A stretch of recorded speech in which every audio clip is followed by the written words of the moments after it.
కేవలము నమ్ముము, కేవలము నమ్ముము, నమ్మువానికి సమస్తము సాధ్యమే.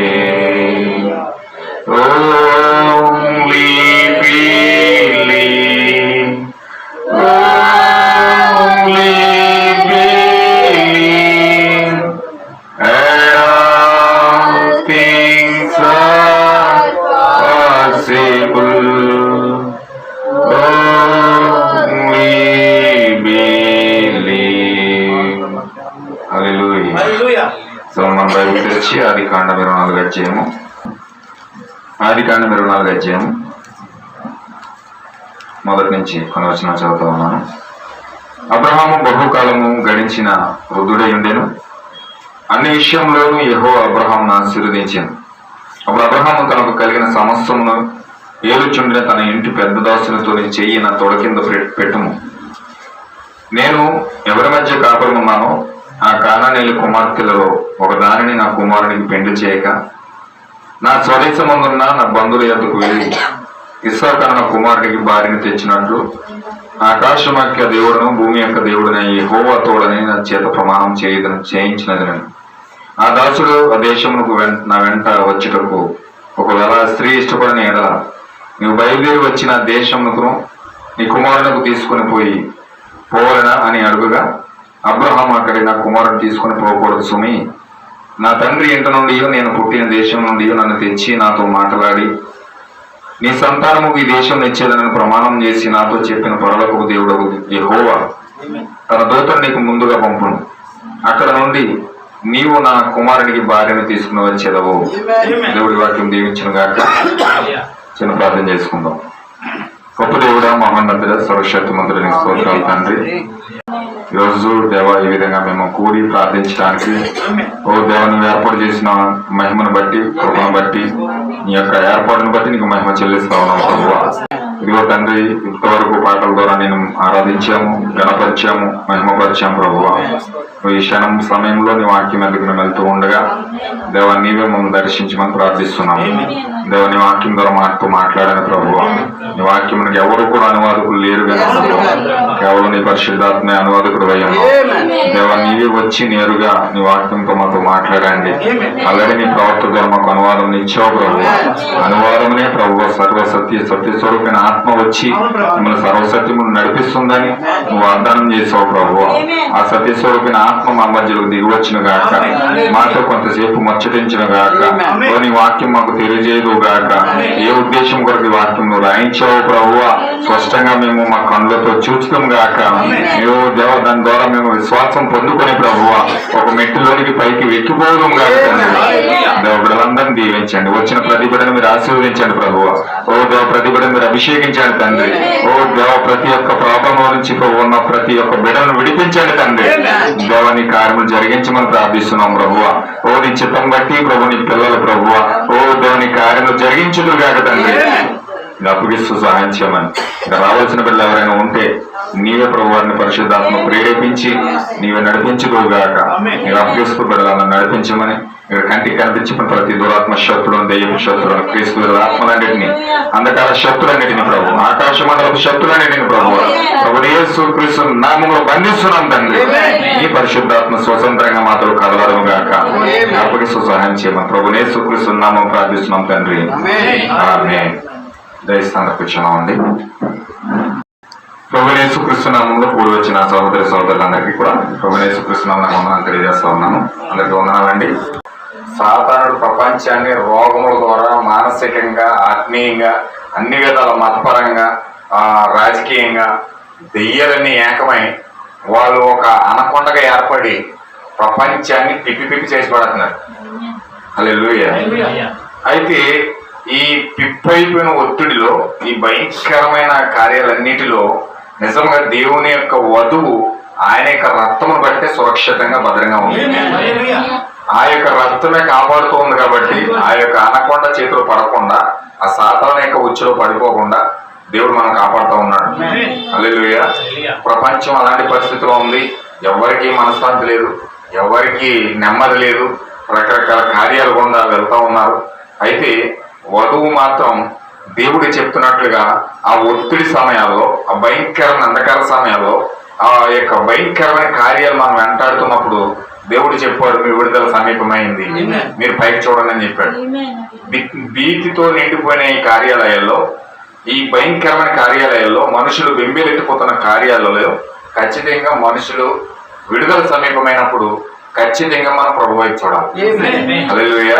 ఇది ప్రభు వైపు చూసే సమయం అయితే లేదు, చాలా దగ్గరలో మనం ఉన్నాం. ప్రపంచం అంతా కూడా దేవుడు మనం నిజంగా ఎంతో అదృష్టవంతులు అంటే దేవుడికి మనకు యథార్థమైన ప్రవర్తన ఇచ్చాడు. ఆయన యొక్క ప్రవర్తన, ఆయన యొక్క ప్రవచనాలు ఏదైతే ప్రవచించాడో, ఏదైతే చెప్పాడో అవన్నీ కూడా తూచా తప్పకుండా ఇప్పుడు జరుగుతూ ఉన్నాయి. హల్లెలూయా.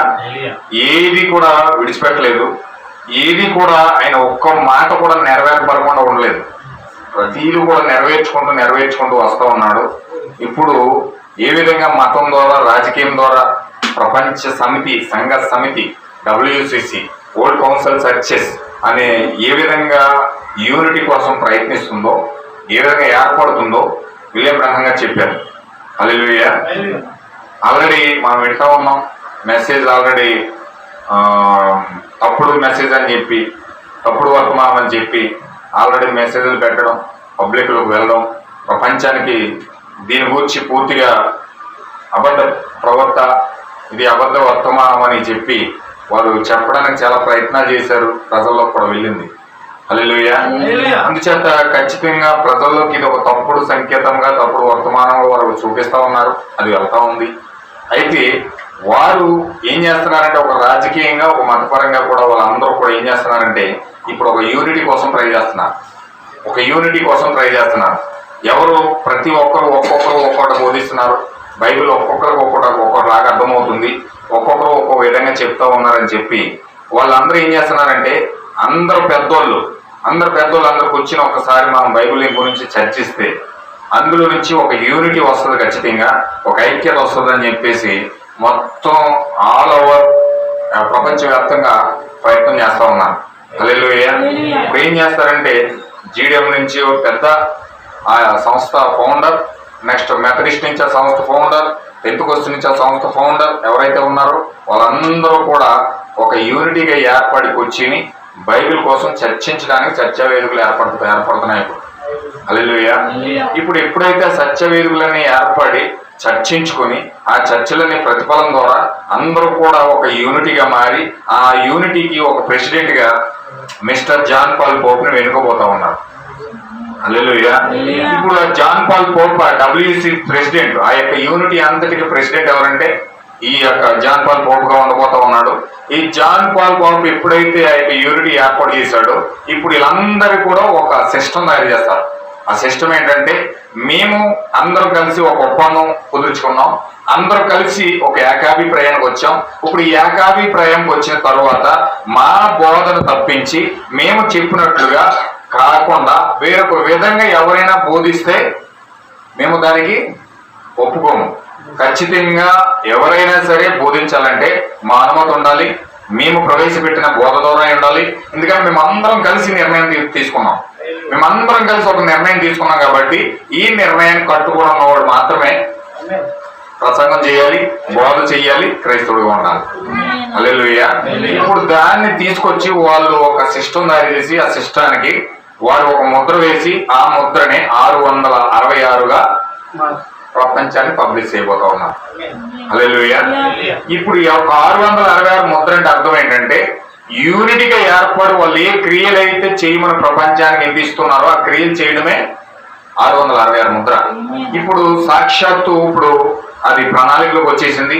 ప్రవక్త ఏదైతే చెప్పాడో చెప్పబడిన వాక్యం అంతా కూడా నెరవేరబడుతుంది.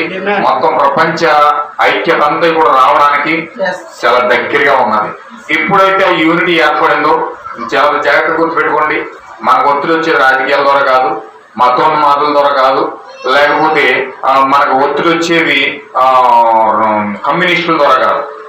కమ్యూనిస్టులు మనం ఏం చేయలేరు, మతోన్మాదులు కూడా మనం ఏం చేయలేరు, లేకపోతే మన శత్రువులు కూడా మనం ఏం చేయలేరు. మనకు ఒత్తిడి తీసుకొచ్చింది ఎవరంటే డినామినేషన్ పాస్టర్లే. యూనిటీగా ఏర్పడిన తర్వాత వాళ్ళ సిస్టానికి మనం లోపడకపోతే వారు ఖచ్చితంగా మనకి ఒత్తిడి తీసుకొచ్చి చాలా భయంకరమైన కార్యాలు వాళ్ళు చేయడానికి పూనుకుంటా ఉన్నారు. దేవుడు ప్రవక్త ద్వారా ఏదైతే మాట్లాడాడో అవన్నీ రోజు మన కళ్ళ ముందు జరుగుతూ ఉన్నాయి, అవన్నీ నెరవేరిపోతూ ఉన్నాయి. అందుచేత ఖచ్చితంగా ఈరోజు మనం వాక్యం వాక్యం వాక్యం అని చెప్పుకొని మనం గనక రూపాంతరపరచబడి ఆ యొక్క శరీర మార్పు మన జీవితంలో జరగకుండా, ఖచ్చితంగా యేసుక్రీస్తు యొక్క మన ప్రత్యక్షత మనం పొందుకోకుండా, దేవుడు మహిమ కలుగును గాక. ఈ కార్యాలయం మన జీవితంలో జరగకుండా ఎప్పుడైతే మనం నిశ్శబ్దంగా ఉండిపోయామో ఖచ్చితంగా మనం తప్పిపోయిన వారం అయిపోతాం. అందుచేత ఖచ్చితంగా మనం తప్పిపోకూడదు. ఎంత మాత్రం కూడా మనం తప్పిపోకుండా ఉండాలంటే సిద్ధపడవలసిన గడియ ఇది. మనం ఖచ్చితంగా ప్రార్థించవలసిన సమయం ఇది. అందుచేత ఖచ్చితంగా మనం ప్రార్థన చేసి ఆ యొక్క క్రియలన్నింటిలో నుంచి, ఆ కార్యాలన్నింటిలో నుంచి మనం దూరంగా వెళ్ళి ప్రపంచానికి బయట పూర్తిగా మనం రహస్య గదిలోకి వెళ్ళి ప్రార్థించవలసిన గడియేది. హల్లెలూయా. ప్రపంచంతో తిరిగే సమయం కాదు కానీ ఇది, ప్రపంచ కార్యాలతో ఐక్యమయ్యే సమయం కాదు కానీ ఇది. ఖచ్చితంగా మనం సిద్ధపడి దేవుని వాక్యానికి పరిపూర్ణంగా లోబడి మనం ప్రార్థించవలసిన గడియ. అయితే సాతాను ఏం చేస్తున్నాడంటే ఖచ్చితంగా మన యొక్క ఏకాగ్రతను తొలగించడానికి, మన యొక్క ఏకాగ్రతను పూర్తిగా మార్చడానికి అనేక సమస్యలు గుండా, మానసిక వ్యాధులు గుండా, రోగాలు గుండా, గలిబిలి గుండా, చూడండి రాజకీయాల్లో గందరగోళం, మతంలో గందరగోళం, మనుషుల్లో గందరగోళం, కుటుంబాల్లో గందరగోళం, ప్రపంచంలో గందరగోళం, రాష్ట్రాల్లో గందరగోళం, అంత గందరగోళంతో నింపేసాడు వాడు. ఎక్కడ కూడా నెమ్మది లేదండి, ఎక్కడ కూడా నెమ్మది లేదు. అంత గలిబిలి గలిబిలి గలిబిలి గలిబిలి, అంత తలపోటు. మనిషి చూస్తే అసలు ఇప్పుడు యూట్యూబ్లో చూస్తుంటే మనం డినామినేషన్ పాస్టర్లే కొట్టుకుంటున్నారు. ఎందుకు కొట్టుకుంటున్నారంటే వాళ్ళు కొట్టుకుని వాళ్ళే ఈ కొట్టుకున్నాడు అవతల అన్నాడు చర్చలు జరగాలంటున్నాడు, యువతలు కొట్టుకున్నవాడు కూడా చర్చలు జరగాలంటున్నాడు, పెద్ద పెద్ద వచ్చలు పెడదామంటున్నారు. హల్లెలూయా. ఎందుకు అలా అంటున్నారంటే వీళ్ళు కొట్టుకుని చిరిగి పెద్ద చర్చలు జరిగి ఆ చర్చ ద్వారా ఏదో రావడానికి ప్రయత్నాలు చేస్తున్నారు. సాతాను ఆ విధంగా పురుగొలుపుతున్నాడు. హల్లెలూయా. అయితే ఖచ్చితంగా ఎక్కడ మనశ్శాంతి లేదండి. భయంకరంగా ఒక పక్క మతోన్మాదులు, ఒక పక్క మతం ద్వారా యుద్ధం, ఒక పక్క రాజకీయాల ద్వారా యుద్ధం, ఒక పక్క మానసికంగా యుద్ధం, ఒక పక్క కుటుంబాల ద్వారా యుద్ధం. దేన్ని జయించాలో మనిషి ఉక్కిరి బిక్కిరి అయిపోతూ ఉన్నాడు. ఒక పక్క రోగాలు, ఒక పక్క దెయ్యాలు, ఒక పక్క సమస్యలు, ఒక పక్క కుటుంబాన్ని తీసుకెళ్ళాలి, ఒక పక్క క్రైస్తవాన్ని తీసుకెళ్ళాలి, ఒక పక్క మనకు మనం నడిపించుకోవాలి. హల్లెలూయా. ఇన్ని సమస్యల మధ్యలో ఒక గలిబిలి సృష్టించడానికి సాతాను భయంకరమైన గలిబిలిలో ఒక మనిషిని నెట్టడానికి చాలా ప్రయత్నాలు చేస్తా ఉన్నాడు. హల్లెలూయా. అయితే మనం ఎప్పుడైతే పరిశుద్ధాత్మ పైన ఆధారపడతామో, దేవుని పైన ఆధారపడతామో, వాక్యం పైన ఆధారపడతామో, ఈ ఒత్తిళ్ళని వచ్చి మనం నెత్తి చుట్టూరు గిరగిర తిరిగినా మనం మాత్రం ప్రశాంతంగానే ఉంటాం. ఎంత ఒత్తిడి తీసుకొచ్చినా. ఎందుకంటే పక్షిరాజు కంటే ఒత్తుల్లో ఎగరడం ఇష్టం అంట. అది ఎప్పుడు భూమి మీద ఉండడానికి ఇష్టపడదు, కానీ అది ఎక్కువ ఎల్లప్పుడు కూడా పక్షిరాజు ఒత్తుల్లో ఎక్కువ ఎగురుతుంది. అది ఎంత ఒత్తుడు ఉంటే అంత రెక్కలు చాపి వెళ్ళిపోగలదు సాఫీగా. హల్లెలూయా. అదే ఒక ఆగి గాని, ఒక పక్షి గాని, ఒక డేగ గాని ఆ ఒత్తుల్లోకి వెళ్ళిందంటే 3 ముక్కలు అయిపోతాడు. దాని రెక్కి ఇంకో చోట పడుతుంది, ఈ రెక్కి ఇంకో చోట పడుతుంది, మొత్తం ముక్కలు అయిపోతుంది అండి అది. కానీ ఒక పక్షిరాజు అయితే అలాంటి ఒత్తిడిలో అంత గంభీరంగా 2 రెక్కలు చాచుకుని ప్రశాంతంగా ఎగురుతుందండి. హల్లెలూయా. మనము ఏదో కోడి పిల్లవం కాదు, లేకపోతే ఒక డేగవం కాదు, లేదా కాకులం కాదు. మనం ఎగిరే పక్షిరాజు. మన దేవుడు తల్లి పక్షిరాజు ప్రభు యేసుక్రీస్తు అయి ఉన్నాడు. ఆ తల్లి పక్షిరాజు యొక్క పిల్లలు కూడా పక్షిరాజులు అయి ఉన్నారు. దేవుడు నాకు మహిమ కలుగును గాక. అందుచేత మనం ఒక పక్షిరాజుగా ఒత్తిడికి మనం ఎదురేగి చూడండి, చేప ఎప్పుడు డైరెక్ట్ గా వెళ్ళిపోదండి. అది ఎప్పుడు నీటి ప్రవాహానికి ఎదురెళ్తుంది. నీటి ప్రవాహం వస్తుంటే ఆ ప్రవాహానికి ఎదురెళ్తుంది అది. హల్లెలూయా. ఈ కాలంలో ప్రవక్త చెప్పాడు చక్కగా రెయిన్బో పీస్ కోసం. చేపలు చాలా ఉన్నాయి ఎదురెత్తే గాని ఒక రెయిన్బో పీస్ ఉంది, అది ఏర్పరచబడిన చేప అంటది. దేవుడు యొక్క స్పెషల్గా తయారు చేసిన చేప అంటది. 7 రంగుల చేప. హల్లెలూయా. ఇప్పుడు ఆ చేప కోసమే దేవుడు వెతుకుతున్నాడు. అది ఎప్పుడు పెద్ద పెద్ద కెరటాలకు ఎదురుగా వెళ్ళి ఆ సముద్రంలో సైతం కూడా కెరటాలకు ఎదురుగా వెళ్ళి పోరాడుతుందట. హల్లెలూయా. పక్షిరాజుకి ఎలాంటి స్టామినా ఉందో అంతకంటే 2 రెట్లు ఎక్కువ స్టామినా ఈ రెయిన్బో తీసుకున్నట్టు. హల్లెలూయా. అందుచేత మనం సామాన్యమైన ఒక వ్యక్తులుగా మనుషులుగా దేవుడు పెట్టలేదు మనల్ని. అందుచేత మనం ఖచ్చితంగా ఆ యొక్క స్థానంలోకి మనం వెళ్తాం. ఆ స్థానంలో మనం ఎప్పుడైతే వెళ్తామో ఖచ్చితంగా దేవుడు ఆ యొక్క స్థానాన్ని బట్టి మనం గౌరవిస్తాం. దేవుడు మనం గౌరవించాలంటే మనం ఆ స్థానంలోకి వెళ్ళాలి. అందుచేత ఖచ్చితంగా మనం ప్రార్థన చేద్దాం. ఈ యొక్క పరిస్థితులన్నింటిని బట్టి మనం ఖచ్చితంగా ఒక శక్తితో స్టామినాతో నిలబడాలి. హల్లెలూయా. ఈ సమయం మనం వాక్యంలోకి వెళ్దాం. గత వారంలో మీరు చాలా వాక్యం విన్నారు. చాలా వాక్యాలు దేవుడు మనతో మాట్లాడుతూ ఉన్నాడు. హల్లెలూయా. ఎంతమంది గుర్తుందండి? ఎంతమంది ప్రార్థన చేశారు వాక్యం కోసం? దేవుడు నాకు మహిమ కలుగును గాక. ఖచ్చితంగా వాక్యం కోసం మనం ప్రార్థించినప్పుడు దానిలో మరింత ఎక్కువ రెవల్యూషన్ దేవుడు మనకి ఇస్తా ఉన్నాడు. ఆదికాండం 18వ అధ్యాయం మనం చూసాం. దేవుడు అబ్రహాముని ఏ విధంగా కలుసుకున్నాడు. ఆ యొక్క తత్వంలో వచ్చి కొన్ని విషయాలు మనం ఖచ్చితంగా నేర్చుకున్నాం. హల్లెలూయా. ప్రవక్త కోసం మనం నేర్చుకున్నాం. దేవుడు ప్రవక్త ద్వారా ఏ విధంగా మాట్లాడుతున్నాడో మనం నేర్చుకున్నాం. హల్లెలూయా. ఆ మనిషి కుమారుని యొక్క ప్రత్యక్షత దేవుడు ఆ స్థానంలోకి ఎలా తీసుకెళ్లాడో మనం నేర్చుకున్నాం. హల్లెలూయా. ఇప్పుడు దేవుడు ఆ యొక్క కార్యాలు గుండా అబ్రహాం నడిపిస్తా ఉన్నాడు. ఖచ్చితంగా అబ్రహాం ఏమై ఉన్నాడండి? ఆ గడియకు ప్రవక్త అయి ఉన్నాడు. అబ్రహాము ఆ గడియకు ప్రవక్త అయి ఉన్నాడు. ఇప్పుడు ప్రవక్త ద్వారానే వాక్యం వస్తుంది కాబట్టి ఇప్పుడు ఆ కాలంలో వాక్యం ఎవరు కూడా రావాలంటే అబ్రహాం గుండా రావాలి. హల్లెలూయా. ఆ కాలంలో దేవుడు నియమించిన ప్రత్యక్షత ఎవరికి ఇస్తా ఉన్నాడంటే అబ్రహాంకి ఇస్తా ఉన్నాడు. అబ్రహాం ఆ గడియకు ప్రవక్త అయి ఉన్నాడు. ఇప్పుడు అబ్రహాం ఆ గడియకు ప్రవక్త కనుక ఆ ప్రవక్త యొక్క వాక్యంను బట్టి, ఆ ప్రవక్త యొక్క ప్రార్థనను బట్టి, ఆ ప్రవక్త యొక్క ప్రత్యక్షతను బట్టి అప్పుడున్న లోకము రక్షించబడాలి. దేవుని మహిమ కలుగును గాక. అబ్రహాం యొక్క ప్రార్థన బట్టి, అబ్రహాం యొక్క ప్రత్యక్షతను బట్టి, అబ్రహాం యొక్క వాక్యాన్ని బట్టి అప్పుడున్న లోకము రక్షించబడాలి. అప్పుడున్న రక్షకుడు ఎవరంటే అబ్రహాం అయి ఉన్నాడు. అబ్రహాము ఒక మానవుడై ఉండి అబ్రహాం ఒక రక్షకుడై ఉన్నాడు కూడా. రక్షకుడు అంటే అర్థం ఏంటంటే దేవుడు కాదు కానీ, రక్షకుడు అంటే దేవుడు కాదు కానీ, రక్షకుడు అంటే ఎవరంటే ఒక మనిషిలో శరీరం ధరించిన దేవుడై ఉన్నాడు. దేవుడు నా మహిమ కలుగును గాక. దేవుడు అంటే ఎవరండి? రక్షకుడు అంటే ఎవరు? మనిషిగా మారినోడే రక్షకుడు. దేవుడు రక్షకుడుగా ఉండలేడు. దేవుడు రక్షకుడుగా ఉండలేడు కనుకనే మనిషిని చేసుకున్నాడు. దేవుడికి ఆదిలో ఆది సంబూతుడుగా ఒక ఫస్ట్ బోన్ గా దేవుడు ఏదైనా తోటలో ఉన్నప్పుడు ఈ ప్రపంచం అంతా సృష్టించబడక ముందు దేవునికి కొన్ని ఆలోచనలు ఉన్నాయి, కొన్ని తలంపులు ఉన్నాయి, కొన్ని ఉద్దేశాలు ఉన్నాయి. హల్లెలూయా. ఆయన యొక్క గుణ లక్షణాలు కలిగి ఉన్నాడు. ఆ గుణ లక్షణాలతో ఆయన ఏం చేస్తున్నాడంటే ఆ గుణ లక్షణాలు కొన్ని కోట్ల గుణ లక్షణాలు ఆయనలో ఉన్నాయి. ఆ గుణ లక్షణాలు ఒక్కొక్క గుణ లక్షణం దేవుడు బయటికి తీసుకురావాలంటే ఆయనకు ఒక ప్రణాళిక ఉండాలి.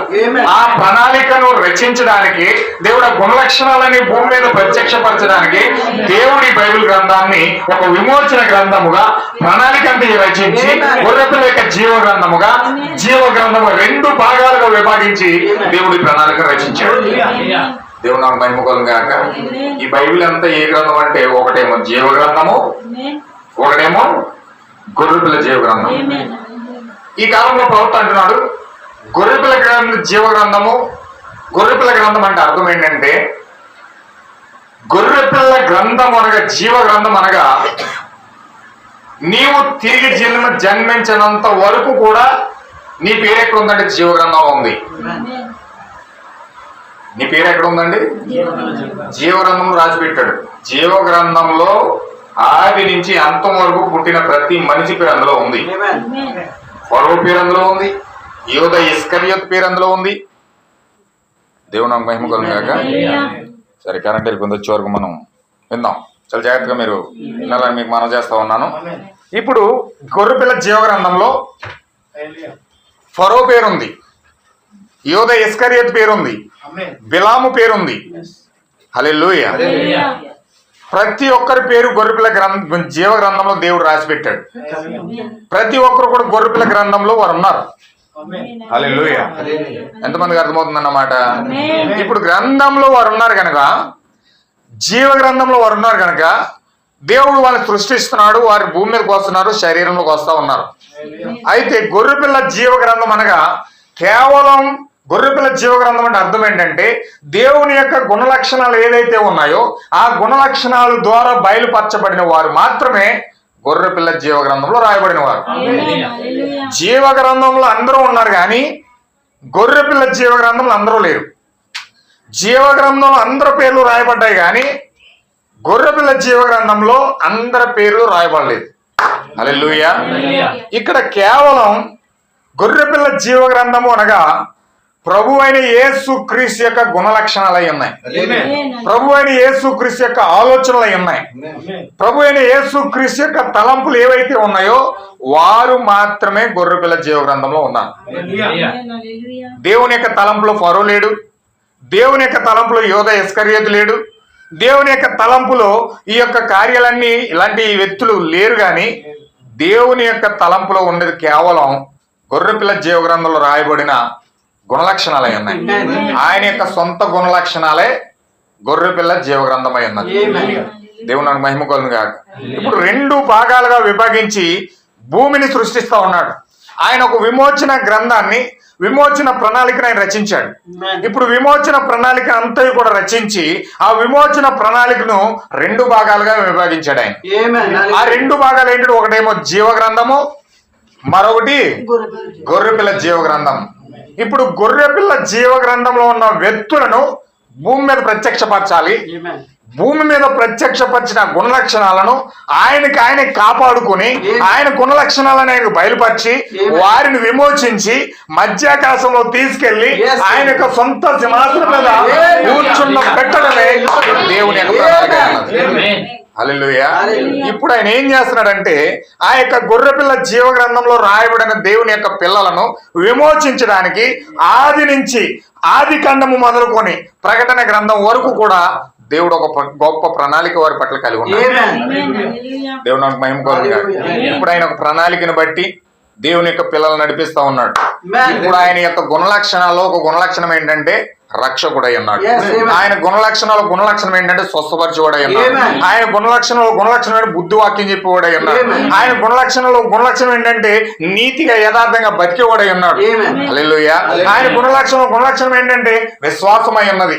ఆయన గుణలక్షణం ఏదంటే సహనమై ఉన్నది. ఆయన గుణలక్షణం ఏదంటే జ్ఞానమై ఉన్నది. హల్లెలూయా. ఇప్పుడు ఆ గుణలక్షణాలు భూమి మీద ప్రవేశపెడతా ఉన్నాడు. ఆ గుణలక్షణాలు భూమి మీద ఎలా ప్రవేశపెడుతున్నాడు అంటే ఇప్పుడు ఆ గుణలక్షణాలు ఒక మనిషిగా భూమి మీద పెట్టాలి. దేవుని యొక్క గుణలక్షణాలను మనిషిగా భూమి మీద పెట్టాలి. ఇప్పుడు ఆయన ఏం చేస్తున్నాడంటే ఆయన గుణలక్షణాన్ని భూమి మీద ఒక సహనం రూపంలో భూమి మీద పెడుతున్నాడంటే అందుకే దేవుడు యోబుని ఎన్నుకున్నాడు. ఇప్పుడు ఆయన గుణలక్షణమైన ఆ గుణలక్షణం కూడా యోబు యొక్క సహనాన్ని బయట పెట్టాలి. ఇప్పుడు దేవుని యొక్క సహనం ఎంత ఉందో యోబు జీవితం ద్వారా దేవుడు చూపించాలనుకుంటా ఉన్నాడు. దేవుడు నాకు మహిమ కలుగును గాక. దేవుని యొక్క సహనాన్ని సాతాను చూడాలంటే ఆ సాతానుకి దేవుడు ఎవరి జీవితాన్ని చూపిస్తున్నాడంటే యోబు యొక్క జీవితాన్ని చూపిస్తున్నాడు. యోబు యొక్క జీవితంలో సహనం పెట్టి నా సహనం ఏ విధంగా పనిచేస్తుందో చూడు. నేను ఎక్కడ ఓడిపోను, నేను ఎక్కడ కింద పడను, నేను వాక్యం విషయంలో ఎక్కడ రాజీ పడను. నా సహనం ఎంత ప్రత్యేకంగా ఉంటుందంటే నేను నా సహనాన్ని తీసుకెళ్లి యోబులో పెడుతున్నాను, కావాలంటే పరీక్షించుకున్నాడు. దేవుడు నాకు మహిమ కలుగును గాక. యోబు శత విధాల సాతాను ప్రయత్నించాడు కానీ యోబు దగ్గర ఆ సహనం ముందు సాతాను ఓడిపోయాడు. దేవుడు ఏం చేశాడంటే ఒక గుణలక్షణం విశ్వాసమైంది. ఇప్పుడు విశ్వాసాన్ని బయలుపరచాలి. ఆ విశ్వాసాన్ని బయలుపరచాలంటే ఇప్పుడు నా విశ్వాసాన్ని అబ్రహాంలో పెడతా ఉన్నాను. ఇప్పుడు అబ్రహాము విశ్వాసం ముందు సాతాను ఓడిపోయాడు. దేవుడు నా మహిమ కలుగును గాక.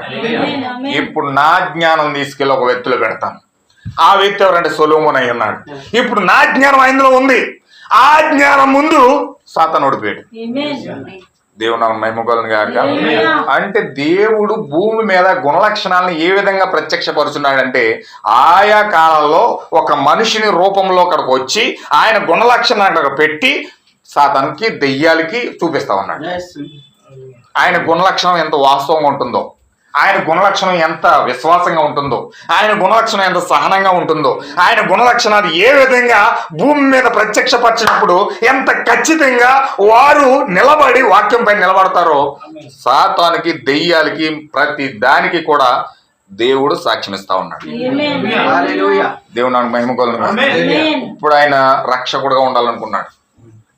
రక్షకుడుగా ఉండాలంటే ఆయన ఏం చేశాడంటే ఆ పదాన్ని ఎవరికి ఇస్తున్నాడంటే ప్రవక్తకి ఇస్తున్నాడు. ప్రవక్త అనేవాడు ఏమై ఉన్నాడండి? రక్షకుడై ఉన్నాడు.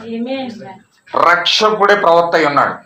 ఒక వ్యక్తిని రక్షించాలంటే, ఒక వ్యక్తిని పాపం నుంచి విడిపించాలంటే, ఒక వ్యక్తిని పాప క్షమాపణ ఇవ్వాలంటే, ఒక వ్యక్తిని పూర్తిగా ఆ యొక్క కార్యాల నుంచి పూర్తిగా బయటికి లాగాలంటే ఆ యొక్క అధికారం అంతా ఎవరికి ఇచ్చాడంటే దేవుడు ప్రవక్తకి ఇచ్చాడు.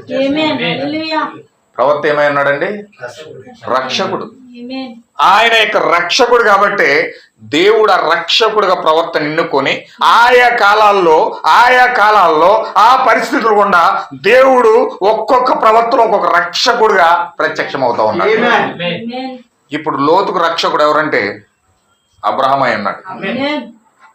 అబ్రహాము గనక ప్రార్థించకపోతే, అబ్రహాము గనక దేవుని వైపు చూసి దేవుని తట్టు చేతులెత్తి ఖచ్చితంగా అబ్రహాంకు ఆ లోతు కోసం మొరపెట్టకపోతే దేవుడు ఖచ్చితంగా లోతుని అగ్ని గంధకాల్లో కాల్చేసి ఉండేవాడు.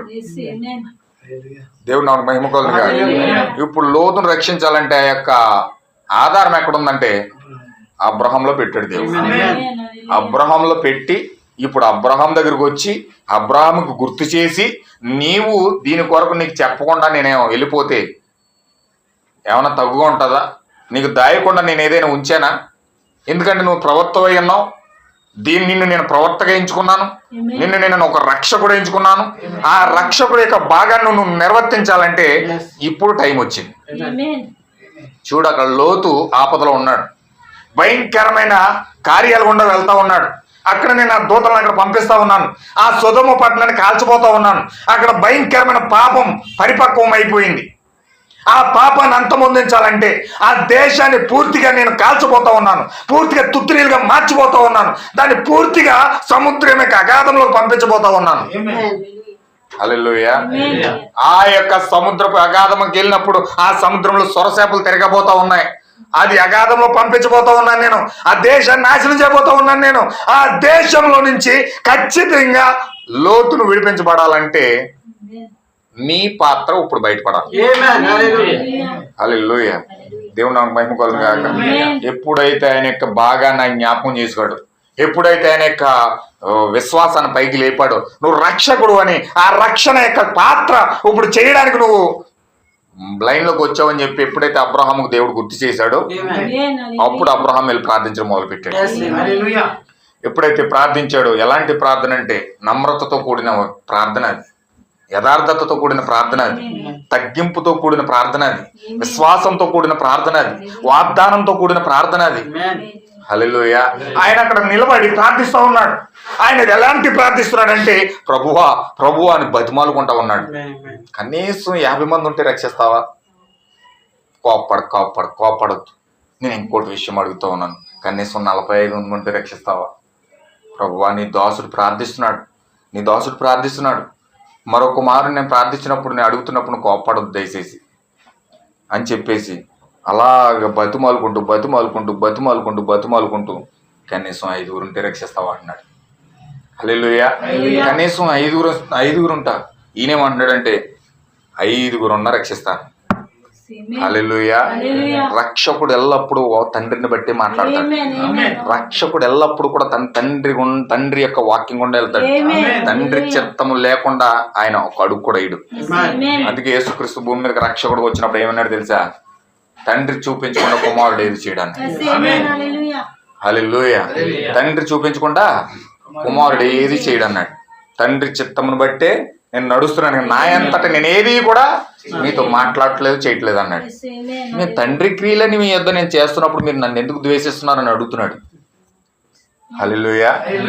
తండ్రిని బట్టి నేను నడుస్తున్నాను కదా. అబ్రహాం మా తండ్రి అన్నారు వాళ్ళు. అబ్రహాం మీ తండ్రి అయితే అబ్రహాము నా దినం చూడాలని చాలా ఆశపడ్డాడు.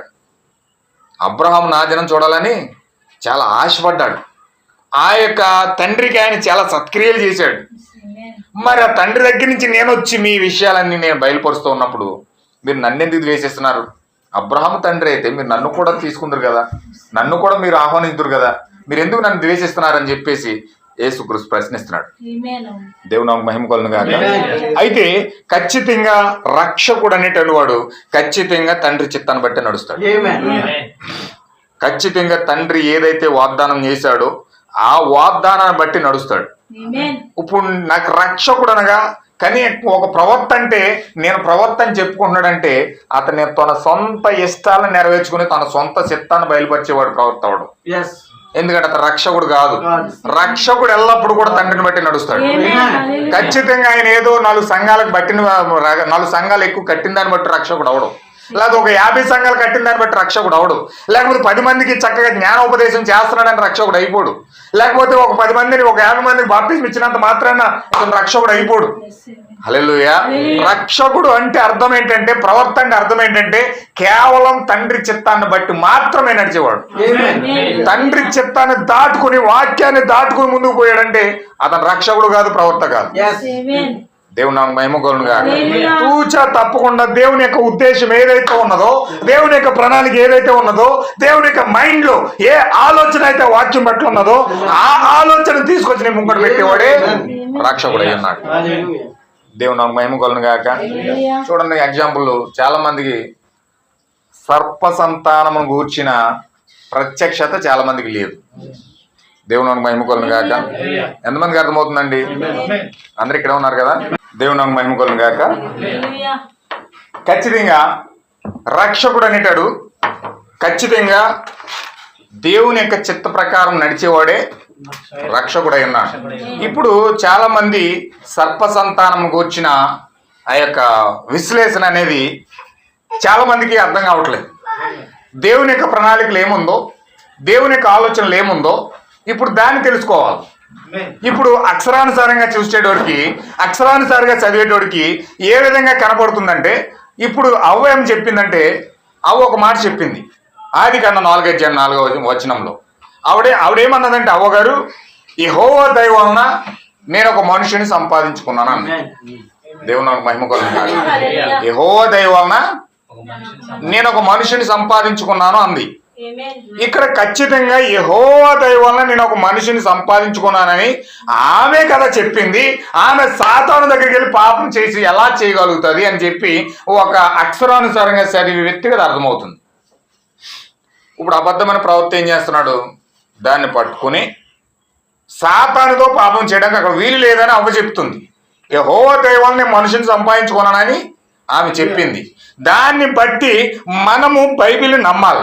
అందుచేత సర్పముతో అవ్వ పాపం చెయ్యలేదు అని ఒక అబద్ధ ప్రవక్త చెప్తా ఉన్నాడు. హల్లెలూయా.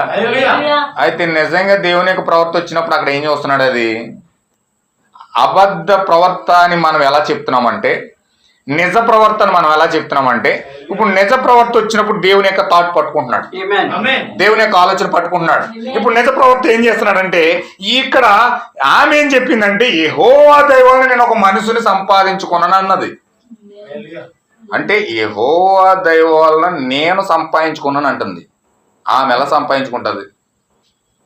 ఆమెకు సంపాదించి పెట్టేవాడు ఆదాము కదా, ఆమెకు సంపాదించి ఇచ్చేవాడు ఆదాము కదా, భర్త కదా.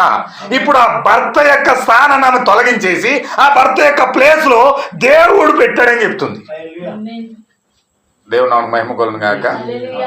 ఇప్పుడు ఆమె భర్త యొక్క స్థానాన్ని తీసేసి ఆ పితృత్వాన్ని ఆదాముకి పెట్టకుండా, ఆ పితృత్వాన్ని తండ్రి యొక్క స్థానాన్ని ఆదాముకి పెట్టకుండా ఈమె దేవుడు డైరెక్ట్ గా దేవుడితో డీలింగ్ పెట్టుకుంటా ఉంది. ఈ డైరెక్ట్ గా ఒక స్త్రీ పక్కన భర్త ఉన్నా సరే భర్తను పక్కన ఎట్టేసి డైరెక్ట్ గా డీలింగ్ పెట్టుకున్నదంటే ఇది ఖచ్చితంగా సాతాను సంబంధం అనే క్రియ. సాతాను ఎంటర్ అయ్యాడు కాబట్టి ఒక అబద్ధమైన భర్తగా నిజమైన భర్తను పక్కన పెట్టేసి ఆమె నేను సంపాదించుకున్నాను అంటుంది. ఎక్కడికి వెళ్ళి సంపాదించుకుంది? నేను సంపాదించుకోవడం అంటే ఏంటి? దేవుడు కదా, దేవుడు వల్ల ఈమె ఎలా సంపాదించుకుంది అంటే మధ్యలో భర్తకి సంబంధం లేదా? అంటే మధ్యలో ఆదాము అక్కడ లేడా? అసలు దేవుడు ఆదాము కదా భర్తకి ఇచ్చాడు. ఆదామును పక్కనెట్టేసి నేను సంపాదించుకున్నాను అంటుందేంటి? ఇప్పుడు కీ పాయింట్ ప్రవర్తలాగాడు. హల్లెలూయా. ఇప్పుడు ఆ కీ పాయింట్ ఎప్పుడైతే ప్రవర్త బయటికి లాగాడో ఇప్పుడు దేవుని యొక్క ప్రణాళిక బయటకు వచ్చింది. దేవుని యొక్క ప్రణాళిక ఏంటి? దేవుని యొక్క ప్రణాళిక ఏంటంటే ఇప్పుడు రక్షకుడు కావాలనుకున్నాడు దేవుడు. ఇప్పుడు రక్షకుడు కావాలంటే అవ్వ పాప అవ్వాలి. రక్షకుడు రావాలంటే అవ్వ పాప అవ్వాలి. అవ్వ పాపం చేస్తేనే రక్షకుడు అవసరం ఉంది. దేవుడు నాకు మహిమ కలుగును గాక. ఇప్పుడు అవ్వ పాపం చెయ్యాలి, రక్షకుడు రావాలి. రక్షకుడు ఎవరంటే అక్కడ ఒక గొర్రె పిల్ల అయి ఉన్నది. ఇప్పుడు దేవుడు వచ్చి ఏం చేశాడంటే ఎప్పుడైతే ఆ పాపం చేసిందో ఆ రక్తం ద్వారా కల్వసం అయిపోయిందో ఇప్పుడు దేవుడు రక్షకుడు వచ్చి ఆ రక్షకుడిగా మారి ఈయన ఏం చేస్తున్నాడు? గొర్రె పిల్లను వధించి ఆ రక్తాన్ని తీసుకొచ్చి ఈమె పైన పోస్తా ఉన్నాడు. దేవుడు నాకు మహిమ కలుగును గాక. ఎప్పుడైతే ఈమె పైన పూసాడో, ఆ రక్తాన్ని పూసాడో, ఆ చర్మపు చొక్కాలు చేయించి ఎప్పుడైతే అవ్వకి ఆదాముకి తొడిగించాడో ఇప్పుడు దేవుడి యొక్క ప్రణాళిక ఒక రక్షకుడుగా అక్కడ వ్యక్తి మారి ఉన్నాడు. దేవుని యొక్క గుణలక్షణం ఏమైందండి? రక్షకుడు అనే గుణలక్షణము ఏదేను తోటలో అవ్వ ఆదాముల మధ్యలో పనిచేస్తా ఉంది. దేవుడు నాకు మహిమ కలుగును గాక. ఇప్పుడు ఒక రక్షకుడు అయ్యాడు. అక్కడ ఆ రక్షకుడు ఒక మార్గం చూపెడుతున్నాడు అవ్వకి ఆదాముకి. అక్కడ ఒక మార్గం చూపించి ఆ దేవుణ్ణి ఏ విధంగా కలుసుకోవాలో, దేవుణ్ణి ఏ విధంగా వారి దగ్గరికి వెళ్ళాలో, దేవుడు వారితో ఏ విధంగా సహవాసం చేస్తాడో ఆ సహవాసాన్ని అక్కడ రెక్టిఫై చేస్తా ఉన్నాడు. దేవుడు నాకు మహిమ కలుగును గాక. ఇప్పుడు దేవుడు ఆదాము కలుసుకోవాలంటే మధ్యలో ఏముండాలి? రక్తం ఉండాలి. ఇప్పుడు రక్తం ఉండాలని చెప్పింది ఎవరు? ఈ రక్తం ఉండాలి, ఖచ్చితంగా రక్తం లేకుండా దేవుని కలుసుకోవాలని మాట్లాడడానికి మీకు అర్హత లేదు అని ఎవరు చెప్పారంటే మధ్యలో ఉన్న రక్షకుడు చెప్పాడు. దేవుడు నాకు మహిమ కలుగును గాక. ఈ రక్షకుని వీళ్ళు కలుసుకోకపోతే, రక్షకుడు మాట వినకపోతే, రక్షకుడు రాసిన రక్తం పూసుకోకపోతే, ఆ రక్షకుడు తొడిగిన చర్మపు వస్త్రాలు కనుక తొడుక్కోకపోతే ఆ రోజు వారు దేవునితో మాట్లాడుండేవారు కాదు. ఆ రోజు వారికి విమోచన దొరుకుండేది కాదు. ఆ రోజు వారికి స్వస్థత దొరుకుండేది కాదు. హల్లెలూయా. రక్షకుడిగా ఎప్పుడైతే భూమి ప్రత్యక్షమయ్యాడో అక్కడ ఒక మార్గాన్ని తెరుస్తున్నాడు. అక్కడ ఒక రక్తపు మార్గం ఉన్నదని తెరుస్తా ఉన్నాడు. అక్కడ ఒక చర్మపు చొక్కాలు కావాలని తెరుస్తా ఉన్నాడు. హల్లెలూయా. ఎప్పుడైతే రక్షకుడు భూమి మీదకి వస్తా ఉన్నాడో రక్షకుడి దగ్గర ఏముందండి? రక్షకుడి దగ్గర ఏముంది?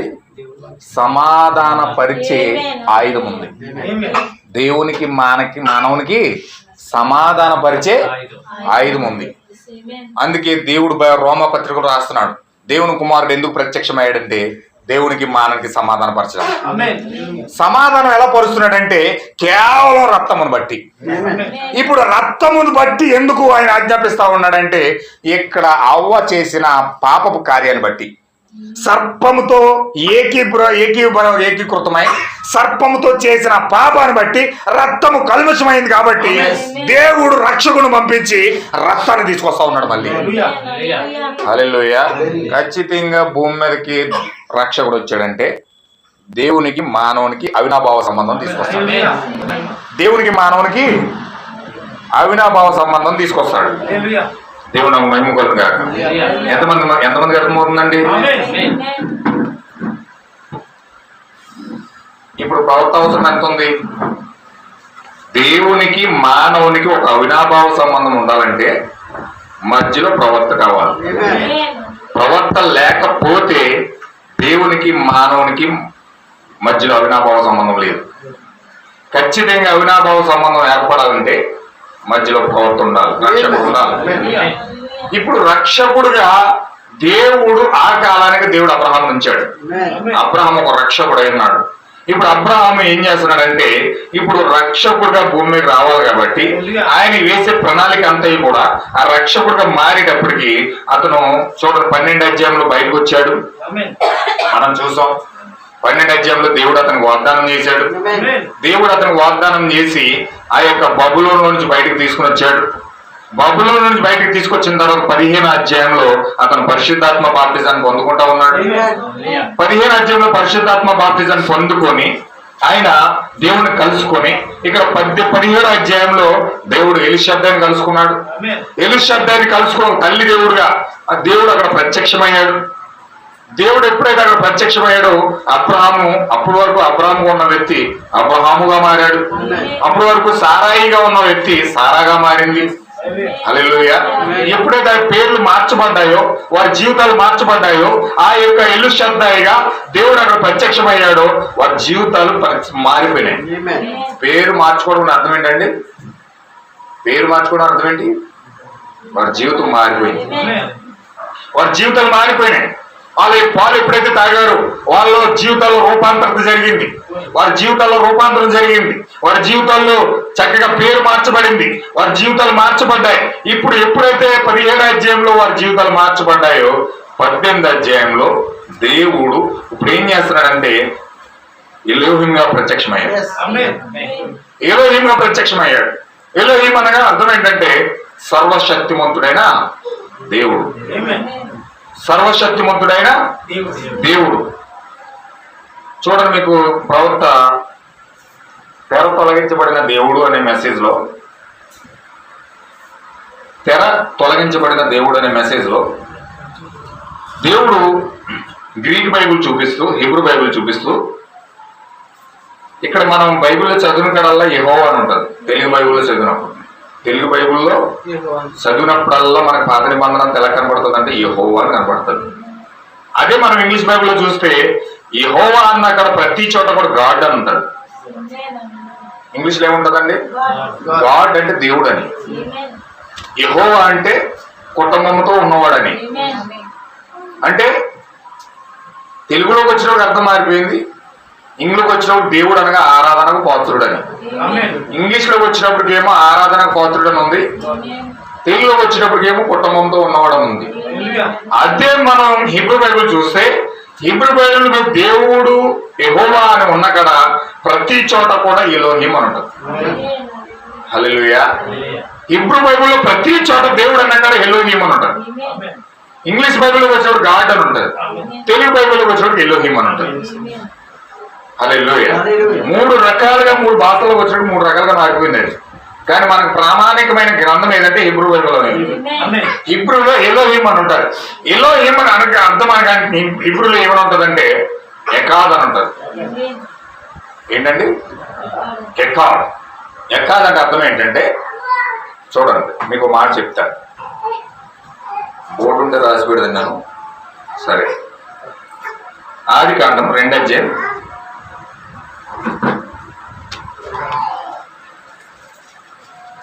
ఆదికాండం 2వ అధ్యాయం 24వ వచనం.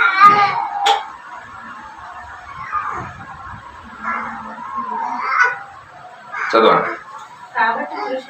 కాబట్టి పురుషుడు తన తండ్రిని తన తల్లిని విడిచి తన భార్యని హత్తుకొను, వారు ఏక, ఇక్కడ ఏకాదని ఉండదు. అంటే వారు ఏక శరీరమైందురు అన్న కాడ ఏకాదని ఉండదు.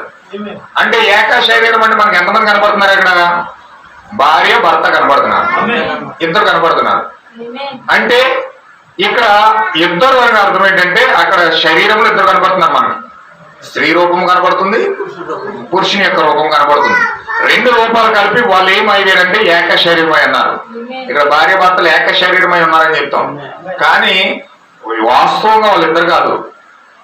వాస్తవంగా వాళ్ళిద్దరు కాదు. అందుకే పెళ్లి చేసుకున్నప్పుడు చాలా జాగ్రత్తగా పెళ్లి చేసుకోవాలి. పెళ్లి చేసుకున్నప్పుడు సరిగ్గా ప్రార్థించి చేయకపోతే ప్రాబ్లం ఏంటంటే ఈ 2వ అధ్యాయం 24వ వచనం తేడా వచ్చాడు. ఎందుకంటే భార్య భర్త ఆత్మను తీసుకోవాలి, భర్త యొక్క ఆత్మను భార్య తీసుకోవాలి. ఎందుకంటే ఈ ఆత్మ ఎక్కడి నుంచి వస్తుందంటే భార్యలోకి భర్తలో నుంచి వస్తుంది.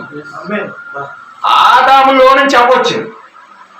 ఇప్పుడు ఆదాముని దేవుడు ఏం చేశాడంటే, అవ్వను ఏం చేశాడంటే ఒక పక్కటెంకు తీసుకుని ఆ పక్కటెంకును తీసుకెళ్లి ఒక స్త్రీనిగా నిర్మించి, ఇప్పుడు దేవుడు ఏం చేశాడంటే ఆదాములో ఉన్న స్త్రీ యొక్క ఆత్మను తీసి ఆదాములో పెట్టాడు, అవ్వలో పెట్టాడు. అంటే ఈ యొక్క ఆత్మ ఎక్కడ ఉంది? శరీరంలో వేరువేరుగా కనపడుతున్నారు కానీ వీళ్ళు ఆత్మ మాత్రం ఇద్దరు ఒకే ఆత్మది. ఒకే ఆత్మ 2గా విభాగించబడింది. అందుకే ఒకే ఆత్మది రెండు భాగాలు విభజించబడింది. ఒకటి పాత నిబంధన, ఒకటి కొత్త నిబంధన, కానీ ఒకటే ఆత్మది.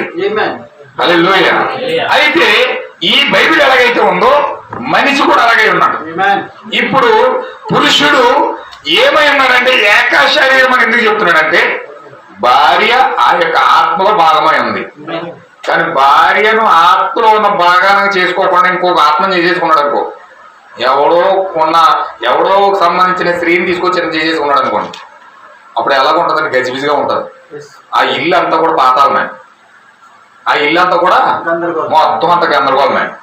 ఎందుకంటే ఈ ఆత్మ ఆ ఆత్మతో ఎక్కిపించదు, ఈ ఆత్మ ఈ ఆత్మతో ఎక్కిపించదు. ఎందుకంటే ఈ ఆత్మ ఇంకొకది, ఈ ఆత్మ ఇంకొకది. అందుకే చాలా వివాహం చేసుకునేటప్పుడు చాలా ప్రార్థించి ప్రార్థించి ప్రార్థించి ప్రార్థించి చేసుకోకపోతే వాళ్ళ జీవితం అంతా గందరగోళం అయిపోతుంది. దేవుడు నాకు మహిమ కొలునుగా. అందుచేత ఇక్కడ దేవుడు ఏం చెప్తున్నాడంటే 2:24 ఏక శరీరమై అన్నాడని చెప్పి అక్కడ ఏకాదం ఉంటుంది. హల్లెలూయా. అలాగే ఆదికాండము 11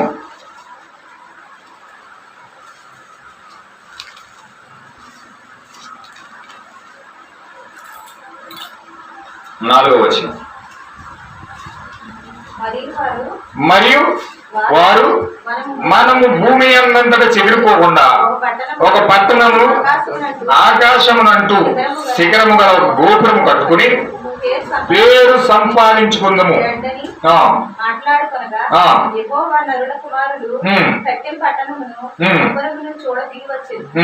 అప్పుడు యెహోవా ఇదిగో జనము ఒకటే, వారందరికీ భాష ఒకటే, వారు ఈ పని ఆరంభించి ఉన్నారు. ఇక మీదట వారు చేయదలుచు పని అయినను చేయకుండా వారికి ఆటంకమేమి. ఇక్కడ మీరు చాలా జాగ్రత్తగా గమనించాలి.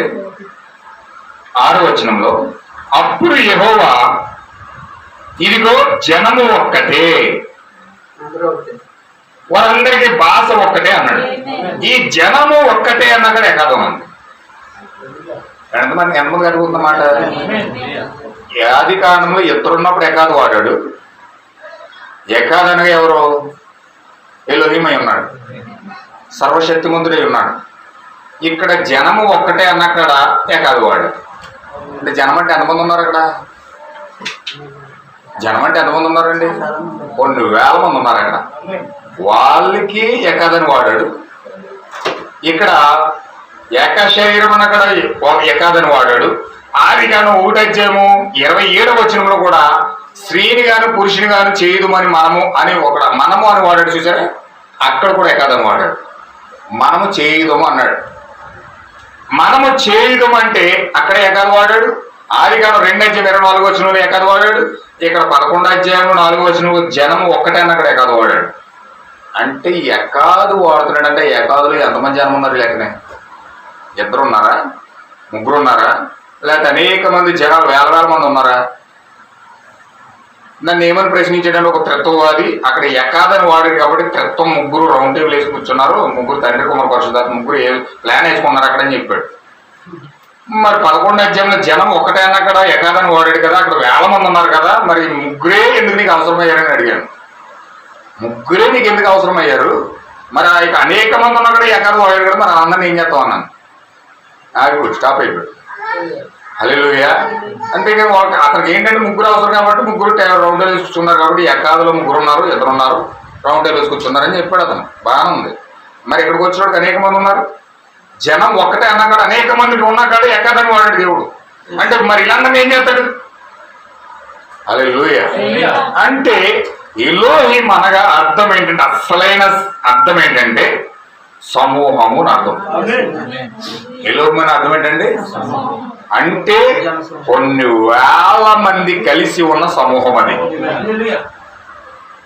అంటే ఎలోహిం అంటే కేవలం ఒక్కడే కాదు, అది అనేక వేల మందితో కూడిన సమూహం అయినది. ఇప్పుడు ఆ సమూహం అంతటిని కూర్చి దేవుడు ఆ గుణలక్షణాలన్నిటిని తీసుకొని భూమిపైకి ప్రత్యక్షపరచడానికి, భూమిపైకి తీసుకురావడానికి దేవుడు మరలా ఎలోహింగా ప్రత్యక్షం అవుతా ఉన్నాడు. దేవుడు నాకు మహిమ కలుగునుగాక. ఇప్పుడు దేవుడు అబ్రహాముని బబులోను నుంచి ఎందుకు పిలిచాడంటే, పరిశుద్ధాత్మ బాప్తిజం ఎందుకు ఇచ్చాడంటే, ఆ యొక్క ఎలుషద్దకు ఎందుకు ప్రత్యక్షమయ్యాడంటే ఎలోహిముగా ప్రత్యక్షం అవడానికి, అంటే సమూహాన్ని చూపించడానికి. ఈ సమూహంలో నీవు ఒకడివి, ఈ సమూహంలో నీవు ఒకడు ఉన్నావు, ఈ సమూహంలో నీవు ఒకడు కనుక ఇప్పుడు నా యొక్క గుణలక్షణను ప్రత్యక్షపరచడానికి దేవుడిని ఒక ప్రవక్తగా ఎన్నుకున్నాడు. కాబట్టి ఆ ప్రవక్త యొక్క భాగాన్ని నెరవేర్చడానికి ఎలోహింగా నీ ప్రత్యక్షం అవుతున్నానని చెప్పి దేవుడు అక్కడ ప్రత్యక్షమైనది. దేవుడు నా మహిమ కలుగును గాక. అంటే ఈ జనాంగం ఎక్కడిది? ఎలోహిం అనగా ఉన్న సమూహం ఈ జనాంగం ఎక్కడిది? ఈ జనాంగం ఎక్కడిదంటే జగత్తు పునాది వేయబడక ముందే దేవుని యొక్క ఏర్పాటులో ఉన్న జనాంగం ఇది. ఎలోహిముగా అక్కడ లోగోస్గా ఏర్పడక ముందే క్రీస్తులో ఉన్న సమూహం ఇది. హల్లెలూయా. ఇప్పుడు ఈ సమూహం అంతటిని దేవుడు ఏం చేస్తున్నాడంటే భూమి మీద ప్రత్యక్షపరుస్తూ ఉన్నాడు. ఇప్పుడు వీళ్ళకి ఆది లేదు, అంతము లేదు. మీకు తెలుసా, దేవుని కుమారులకి ఆది అంతం లేదు. దేవుని కుమారులకి ఆది అంతం లేదు, ఎందుకంటే ఆయనకి ఆది అంతం లేదు. నిన్నెవరు సృష్టించలేదు, ఎందుకంటే దేవుని కూడా ఎవరు సృష్టించలేదు. ఆయన తన్ను తానుగానే సంబంధింపబడిన వాడు, ఆయన తనకు తానుగానే సృష్టించబడ్డవాడు. అంటే నీవు కూడా నీవుగానే సృష్టించబడ్డావు. ఎక్కడ? ఆదిలో, దేవునిలో. ఇప్పుడు ఈ సమూహాన్ని దేవుడు భూమి మీదకి తీసుకురావాలనుకుంటున్నాడు. ఈ సమూహాన్ని దేవుడు భూమిపైకి తీసుకురావాలనుకుంటున్నాడు. ఈ గుణ లక్షణాన్ని దేవుడు భూమిపైకి తీసుకురావాలనుకుంటున్నాడు. ఎంతమందికి అర్థమవుతుందమ్మా? నువ్వు ఆదిలో ఉన్నావా? జగత్ పునాది వేయబడకుండా ఆయన క్రీస్తు యొక్క తలంపులను ఉన్నావా? ఉంటే ఖచ్చితంగా ఆయన యొక్క తలంపులను ఉంటే నీకు ఆది లేదు, అంతం లేదు. అందుకే మెల్కీసెదెకుగా వచ్చిన యేసుక్రీస్తు కూడా దేవుని కుమారుడు కూడా దేవుడి ప్రవక్త ద్వారా ఏం మాట్లాడుతున్నాడంటే యేసుక్రీస్తుకి ఆది అంతం ఉందంట. ఏముందండి? యేసుక్రీస్తు కూడా ఆది అంతం ఉంది. ఆయన పుట్టాడు, చనిపోయాడు. పుట్టినరోజు ఉంది, చనిపోయిన రోజు ఉంది. కానీ మెల్కీసెదెకు ఆది అంతం లేదు. మెల్కీసెదెకు ఆది అంతం లేదు. ఎందుకంటే మెల్కీసెదెకు ఆదిలో ఉన్నవాడు. యేసు రక్షకుడు మాత్రమే. ఆ రక్షకుడికి ఆది ఉంది, అంతం ఉంది. కానీ క్రీస్తుకి ఆది అంతం లేదు. క్రీస్తు అనగా అభిషక్తుడు, క్రీస్తు అనగా దేవుడై ఉన్నాడు, క్రీస్తు అనగా ఆయన అభిషేకించే అభిషక్తుడై ఉన్నాడు, మెస్సయ్య ఉన్నాడు. యేసుకు మరణం ఉంది, క్రీస్తుకు మరణం లేదు. హల్లెలూయా. ఎంతమందికి అర్థమవుతుంది? కొన్ని సబ్జెక్టులకు వెళ్తాను. జాగ్రత్తగా మీరు కొన్ని విషయాలు మీరు పట్టుకుంటే కొన్ని విషయాలు మీకు అర్థమవుతాయి. నేను కొంచెం డెప్త్గానే వెళ్ళిపోతున్నాను ఇక్కడ. నాకు ఎందుకో తెలియదు, దేవుడు నన్ను నడిపిస్తున్నాడు. మరి మీరు ఏం కోరుకున్నారో ఏం ప్రార్థన చేసేస్తున్నారో నాకు తెలియదు. హల్లెలూయా. నేను కొంచెం ముందుకు వెళ్ళిపోతున్నాను, చాలా లోతుకు తీసుకెళ్తున్నాడు దేవుడు నన్ను ఇక్కడ. అందుచేత మీరు కొంచెం ప్రార్థనాపూర్వకంగా ఉంటేనే విషయాలు మీకు అర్థమవుతాయి. హల్లెలూయా. ఎలోహిం అంటే ఎవరండి? ఇప్పుడు ఎలోహిం అంటే ఎవరు చెప్పాలి. మీరు చెప్పకపోతే రాత్రికి నేను ముగించను. ఎలోహిం అంటే ఎవరండి? ఎలోహిం అనగా అర్థం ఏంటంటే సమూహం అని అర్థం. ఒక సమూహం. ఆ సమూహమే ఇప్పుడు పౌలు చూశారు. ఆ సమూహాన్ని పౌలు చూసి అన్నాడు, ఎంత గొప్ప సాక్షి సమూహము మేఘం వలె మనల్ని ఆవరించినప్పుడు. హల్లెలూయా అన్నాడండి. ఆ సమూహాన్ని ఎప్పుడైతే పౌలు గారు చూశాడో, ఆ సమూహము ఎప్పుడైతే తనకు తానుగా ఆత్మ సంబంధమైన శరీరంలో ఉన్న పౌలు గారిని చూసుకున్నాడో చాలా ఆనందంతో ఉప్పి తగ్గులు అయిపోయి పౌలు గారు ఏం చెప్తున్నాడు తెలుసండి? ఎంత గొప్ప సాక్షి సమూహము. చదువుదామండి, చదవండి ఒకసారి. ఎబ్రీ పత్రిక 12 నుంచి. ఇంత గొప్ప సాక్షి సమూహము మేఘము వలె మనల్ని ఆవరించి ఉన్నందున మనము కూడా ప్రతి భారమును సులువుగా చిక్కులు పెట్టు పాపమును విడిచిపెట్టి విశ్వాసమునకు కర్తయు దాన్ని కొనసాగించి వాడనైన యేసు వైపు చూచుచు మన ఎదుట ఉంచబడిన పందెములో అదనమాట. ఇప్పుడు పరిగెత్తండి బాబు అంటున్నాడు పౌలు గారు. ఎందుకంటే సాక్షి సమూహాన్ని ఎప్పుడైతే చూశాడో, ఈ యొక్క సాక్షి సమూహాన్ని ఎప్పుడైతే చూశాడో, ఆ సాక్షి సమూహాన్ని చూసిన పౌలు గారు పరిగెత్తంలో మొదలు. ఎందుకంటే ఆ సమూహాన్ని ఎలోహీం అతను చూశాడు. ఎలోహీం యొక్క ప్రత్యక్షత అది. పౌలు గారికి ఎలోహీం యొక్క ప్రత్యక్షత అది. సాక్షి సమూహముగా ఆయన ముందు ప్రత్యక్షం అవడం. ఆ సాక్షి సమూహం ఎప్పుడైతే అబ్రహాం ముందు ప్రత్యక్షమైందో దాని కోసమే తన జీవితం మొత్తం పరంగా పెట్టేశాడు. అబ్రహాం పునాదులు గల పట్టణం వైపు చూశాడంటే ఏ పట్టణం వైపు చూశాడు ఆయన పాలుతేను ప్రవహించి దేశంలోకి వెళ్ళాడు. యెరూషలేములోనే ఉన్నాడు. దేవుడు వాగ్దానం చేయబడిన ఆ పాలుతేను ప్రవహించి దేశంలోనే ఉన్నాడు. అన్ని వసతులు అనుభవిస్తూ ఉన్నాడు. అన్ని రకాలుగా ఉన్నాయి. కానీ అతను ఇంకా తృప్తి అవ్వలేదు. దేనికోసం ఎదురు చూస్తున్నాడు? హెబ్రీ పత్రికలో ఉంటుంది. అతను అంటండి విశ్వాసంతో పునాదులుగా పట్టణం కోసం ఎదురు చూస్తూనే ఉన్నాడు. ఏంటి ఆ పునాదులు గల పట్టణం ఏంటంటే ఈ సాక్షి సమూహం. హల్లెలూయా. ఇప్పుడు ఈ సాక్షి సమూహంలో కొన్ని వేల మంది ఉన్నారు. ఈ సాక్షి సమూహంలో నువ్వు ఉన్నావు. హల్లెలూయా. చూడండి, చాలా జాగ్రత్తగా మీరు వినండి సహోదరులారా. ఈ సాక్షి సమూహంలో నువ్వు ఉన్నావు. ఈ సాక్షి సమూహంలో నువ్వు ఎక్కడున్నావో, నీ ప్లేస్మెంట్ ఏంటో తెలుసుకోవడమే, చూసుకోవడమే, ఆ యొక్క ఎలోహిం యొక్క ప్రత్యక్షతను పొందుకోవడమే. ఇప్పుడు ఎలోహిం యొక్క ప్రత్యక్షత నువ్వు ఎప్పుడైతే పొందుకున్నావో ఈ సాక్షి సమూహం అంతయో కూడా నీ ముందు ఉంటుంది. హల్లెలూయా. ఎందుకంటే ఇది అంత ఈజీ అయిన మెథడ్ కాదు. ఇది ఈజీ ఏదో బొమ్మ చూసినట్టు మేఘం చూసినట్లుగా చూడడం కాదు. కానీ ఇది ఏదో మనకి ఒక చిత్రాన్ని చూసినట్లుగా కనబడుతుంది. అది కానీ అందులో నీ ముఖాన్ని చూసుకున్నప్పుడు ఇది ఒక అర్థం ఉన్నది. ఈ అర్థంలో నీ ముఖం చూసుకున్నప్పుడు ఈ సాక్షి సమూహం అంటే నీకు ప్రత్యక్షమైనప్పుడు అప్పుడు నీ జీవితం ఏంటో నీవు గుర్తిస్తావు. దేవుడు నాకు మహిమగొలను గాక. అబ్రహాము ఎప్పుడైతే ఎలోహీం యొక్క ప్రత్యక్షత పొందుకున్నాడో ఇప్పుడు అతను సిద్ధపడిపోతున్నాడు. ఎలోహీం యొక్క ప్రత్యక్షత ఎలా వస్తా ఉంది? ఎలోహీం యొక్క ప్రత్యక్షత ఇప్పుడు అబ్రహాం ఎలా పొందుకుంటాడు? ఎలోహీం యొక్క ప్రత్యక్షత ఎలా అబ్రహాం ఏ విధంగా దాన్ని తీర్చుకుంటాడు? దేవుడు నాకు మహిమగొలను గాక. ఇప్పుడు అబ్రహాము రంగంలోకి వచ్చేసాడు. ఇప్పుడు ఎలోహీం యొక్క ప్రత్యక్షత పొందుకున్న వ్యక్తి రంగంలోకి వచ్చేసాడు. ఎలా రంగంలోకి వచ్చేసాడు అంటే ఒక నూతన ఇస్సాకుగా మారిపోయాడు. ఇప్పుడు ఎలోహీము ఇస్సాకుగా మారాడు. దేవుడు నాకు మహిమగొలను గాక. ఎలోహీం ఎలా మారాడండి? ఇప్పుడు ఇస్సాకుగా మారాడు. 100 ఏళ్ల వృద్ధుడు ఇప్పుడు ఒక యవ్వన వయసులోకి వచ్చేసాడు. ఒక యవ్వన వయసులోకి వచ్చి వివాహానికి సిద్ధపడుతున్నాడు. ఇప్పుడు దేవుడు నాకు మహిమగొలను గాక.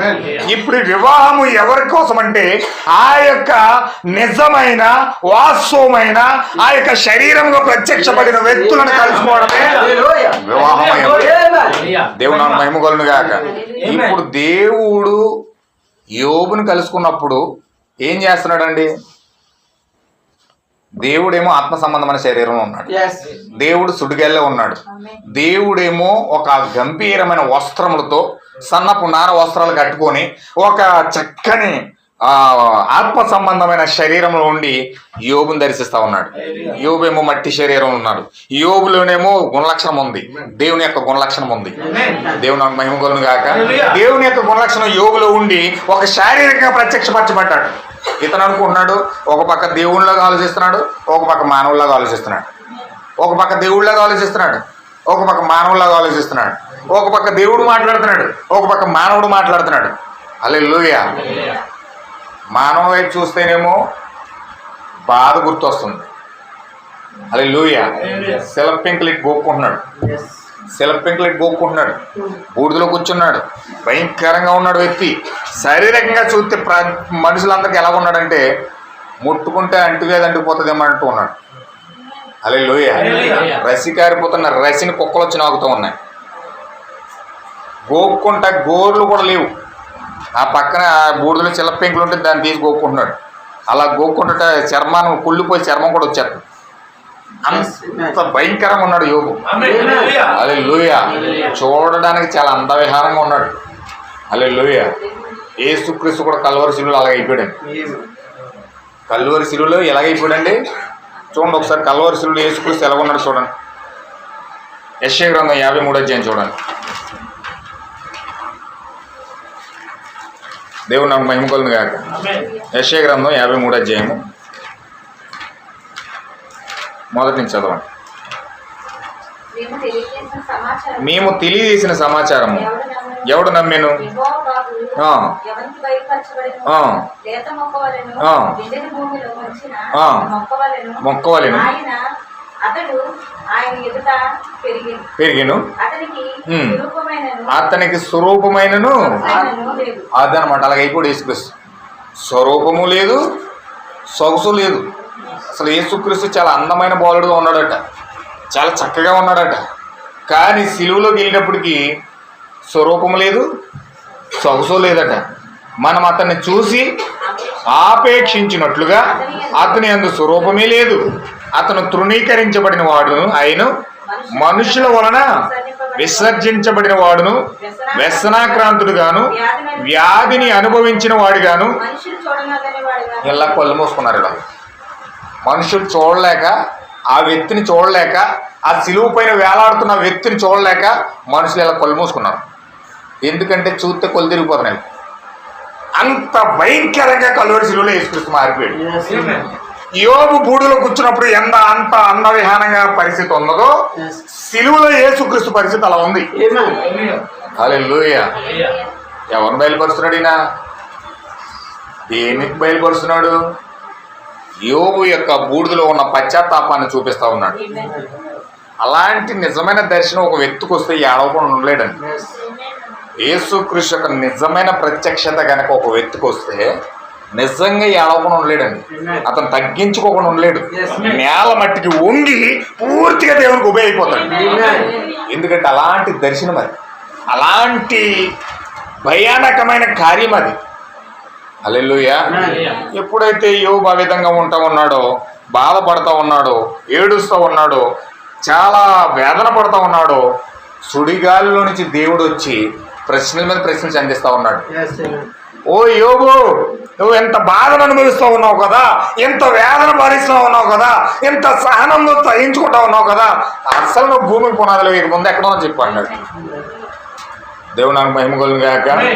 మొత్తం అంతా డేటా అంతా తీసుకొచ్చి మొత్తం ప్రపంచం అంతా ఎవరు తయారు చేయాలని చూసినప్పటికీ ఆదాంకి ఆ యొక్క యోబుకి అర్థమైంది, ఆ సృష్టి అంతా చేసినోడిని దేవుడే చెప్తున్నాడు, ఇది అంతా చేసింది నువ్వేరా బాబు అంటున్నాడు. హల్లెలూయా. అసలు ఇది అంతా చేసింది నాలో ఉండి నువ్వే, నీ గుణలక్షణమే నా గుణలక్షణమే నీలో ఉంది. ఇప్పుడు దాన్ని తాకడానికి నేను వచ్చాను, దాన్ని పట్టుకోవడానికి నేను వచ్చాను. హల్లెలూయా. ఎప్పుడైతే ఆ ప్రత్యక్షత యోబు పొందుకున్నాడో ఏడవడం మొదలెట్టాడు, బాధపడడం మొదలెట్టాడు, నొచ్చుకోవడం మొదలు పెట్టాడు, తనను తను ద్వేషించుకోవడం మొదలు పెట్టాడు, తనను తను అసహించుకోవడం మొదలు పెట్టాడు. హల్లెలూయా. ఇప్పుడు గుణలక్షణాన్ని సంధించినప్పుడు దేవుని యొక్క ప్రవర్తన ఎలా ఉందో చూడండి. ఆ గుణలక్షణాన్ని సంధించినప్పుడు దేవుని యొక్క ప్రవర్తన ఎలా ఉందో చూడండి.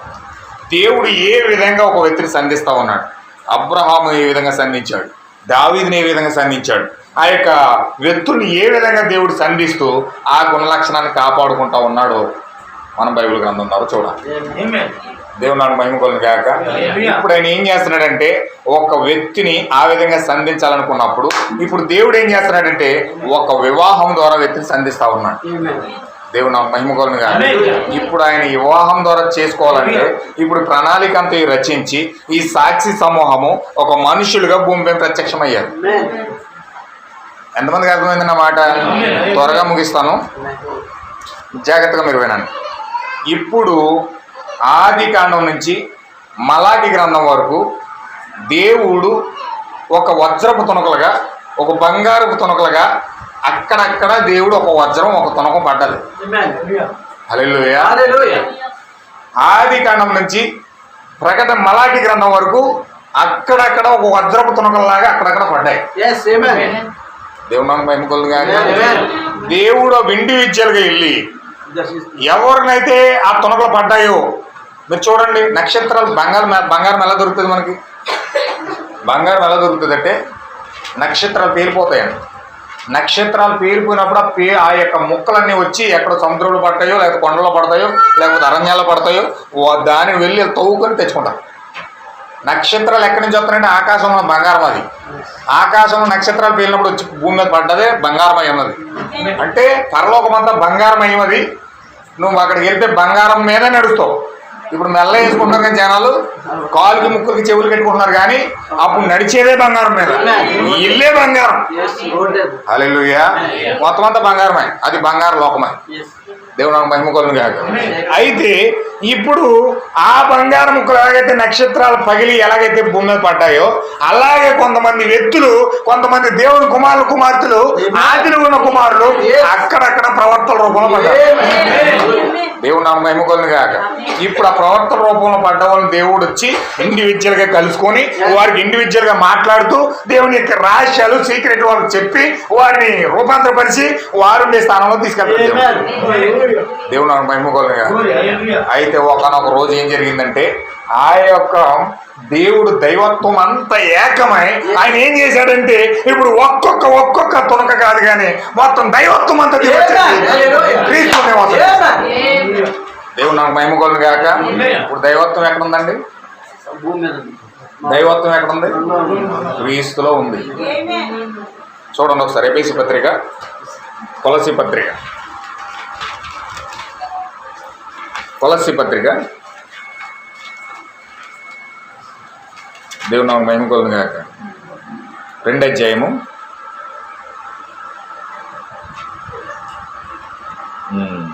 8వ వచనం చదువు, 9వ వచనం చదువు. ఏలయనగా దేవత్వం యొక్క సర్వ పరిపూర్ణత శరీరముగా అదనమాట. దేవత్వం యొక్క సర్వ పరిపూర్ణత అంతా ఎక్కడుందండి? క్రీస్తులో ఉన్నదనమాట. ఇప్పుడు క్రీస్తులో ఉండి ఇప్పుడు ఒక అబ్రహాము కాదు, ఒక ఇస్సాకు కాదు, ఒక యాకోబు కాదు, ఒక దానియేలు కాదు, ఒక యేసుకేలు కాదు, ఇప్పుడు ఆ యొక్క గుణలక్షణాలన్నీ ఏకమై సర్వ పరిపూర్ణత సమూహం అంతా ఏకమై ఇప్పుడు ఎక్కడ నివాసం చేస్తుందంటే క్రీస్తులో నివాసం చేస్తాం. దేవుడు నాకు మహిమ కలుగును గాక. ఇప్పుడు క్రీస్తులో నివాసం చేస్తూ, అందుకే ప్రవక్త అంటాడు, సంఘసేవకుల వాళ్ళు బాగా ఇబ్బంది పడిపోయే మాట ఏంటంటే, ప్రవక్త అన్నాడు, క్రీస్తు సిలువను మోసినప్పుడు నేను కూడా సిలువ మోసాను అన్నాడు. క్రీస్తు సముద్రం మీద నడిచినప్పుడు నేను కూడా సముద్రం మీద నడిచాను అన్నాడు. హల్లెలూయా. క్రీస్తు సముద్రం మీద నడిచాడు, బ్రహ్మంగా ఉన్నాడంట. ఎక్కడ ఉన్నాడో మరి. హల్లెలూయా. క్రీస్తు అక్కడ ఉన్నాడంటే ఎలాంటి పిచ్చి మాటలు మాట్లాడుతుంటే చూడు బ్రహ్మం అన్నారు. హల్లెలూయా. క్రీస్తు సిలువ వేయబడినప్పుడు నేను కూడా సిలువ వేయబడ్డాను అన్నాడు. క్రీస్తు సమాధిలోకి వెళ్ళినప్పుడు నేను కూడా సమాధిలోకి వెళ్ళాను అన్నాడు. క్రీస్తు ఆ మరణాన్ని జయించి, ఆ సమాధిని జయించి ఎప్పుడైతే భూమిపై పైకి వచ్చాడో నేను కూడా పైకి వచ్చాను. హల్లెలూయా. తెచ్చెక్కిపోతుంది సంగసగలు. ఇదేంటి ఆయన అక్కడ ఉండడం ఏంటి, సిలువలో ఉండడం ఏంటి, సమాధిలోకి వెళ్ళడం ఏంటి, పైకి రావడం ఏంటి, ఏం అర్థం కావట్లేదు. దేవుడు నాకు మహిమ కలుగును గాక. ఎక్కడ ఉన్నాడు మరి బ్రహ్మం గారు? ఈ దేవత్వం యొక్క సర్వ పరిపూర్ణత అంతా దేవుని కుమారులు అందరూ కూడా ఎక్కడ ఉన్నారంటే క్రీస్తులో ఉన్నారు.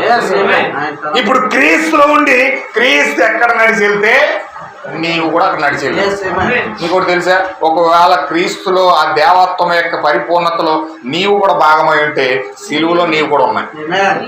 ఆ సముద్రం మీద నువ్వు కూడా నడిచావు. హల్లెలూయా. ఆ యొక్క స్వస్థవ గుడ్డివాడికి ఆ యొక్క కళ్ళు ఇచ్చినప్పుడు నీవు కూడా కళ్ళు ఇచ్చావు. హల్లెలూయా. ఆ కుంటివాడికి కాళ్ళు ఇచ్చినప్పుడు నీవు కూడా కాళ్ళు ఇచ్చావు.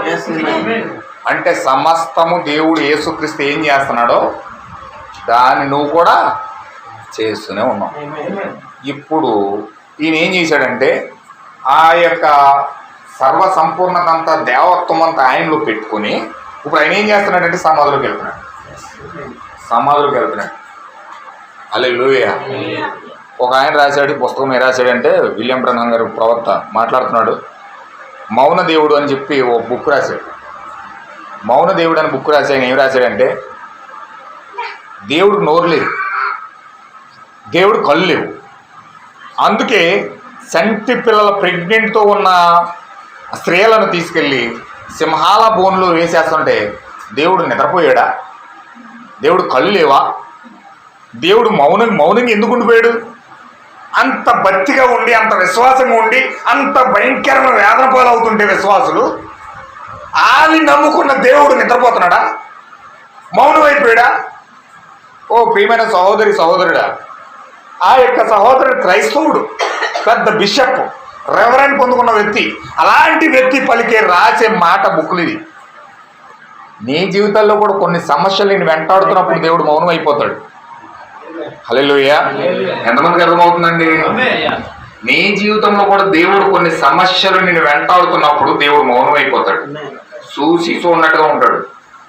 అంటే చూసి చూడనట్టుగా పడుతున్నాడు అంటే ఆయనకి జాలి లేదనా, లేకపోతే ఆయనకి మనసు లేదనా, లేకపోతే కళ్ళు గుడ్డుగా పెట్టుకుని ఉన్నాడా, లేకపోతే మౌనంగా ఉండడానికి నోరు లేదా ఆయనకి, మౌన దేవుడా అని చెప్పి కొన్నిసార్లు మనకు ఆలోచన వస్తాయి. దేవుడి మీదే కొంచెం అవిశ్వాస పాలైపోతాం ఒకప్పుడు. ఎంత భక్తిగా ఉన్నా, ఎంత ప్రార్థన చేస్తున్నా దేవుడు కార్యం చేయట్లేదు నా జీవితంలో. ఎంత ఆ విధంగా ఉన్నప్పటికీ దేవుడు మన జీవితంలో ఎందుకు కార్యం చేయట్లే? దెయ్యం వచ్చి అంటది, నీ జీవితంలో ఎందుకు కార్యం చేయట్లేదు తెలుసా? నువ్వు పెద్ద దుర్మార్గుడు, నువ్వు ఎలాంటి పాపం చేసావు, ఆ పాపం చేసావు, ఈ పాపం చేసావు, నువ్వు ఎందుకు పలుకురావు పైకి నువ్వు దేవుడి కుమారుడు అన్న కూర్చుదే. దేవుడి కుమారుడు కాదు నువ్వు. నీలో ఎన్ని పాపాలు ఉన్నా తెలుసా, ఎన్ని తప్పులు ఉన్నది తెలుసా? అయ్యి అని చెప్పేసి బైబిల్లో యోధ ఎవరో కాదు నువ్వే అంటారు. హల్లెలూయా. ఎన్ని చెప్తుందండి? మొత్తం అని తీసుకొచ్చి దెయ్యం క్షణం దొరికింది కదా, మరి అవకాశం దొరికింది కదా, పట్టుకొచ్చి మీరు అడుగుతుంది. ఆ సమయంలో ఆయన ఏం మౌనంగా ఉన్నాడు, ఏం మాట్లాడతలేదు, ఏ కార్యం చేయట్లేదు, మన జీవితంలో ఏం జరగట్లేదు. అప్పుడు మనకు ఎలా కనిపిస్తుంది? దేవుడు మనం వదిలేసేదేమో, మనం పట్టించుకోవట్లేదు, ఇక మన పని అయిపోయింది ఇక అనుకున్నాం. కానీ ఈ యొక్క వ్యక్తి కూడా అలాగే అనుకుని మౌన దేవుడు అని బుక్ రాసి ఆయనకి బాధ వచ్చేస్తుంది. మరి గర్భిణీ స్త్రీని తీసుకెళ్ళి ఇలా కడుపు చీలేసి ఖడ్గంతో ఆ గర్భంలో ఉన్న శిశువుని తీసుకొచ్చి పరిగెత్తుకుని వస్తుంటే ఇలా ఎగరేస్తే అలా నోడుతో పట్టుకునే సింహాలు వచ్చి. హల్లెలూయా. ఏ విధంగా ఉంటుందో వ్యక్తికి?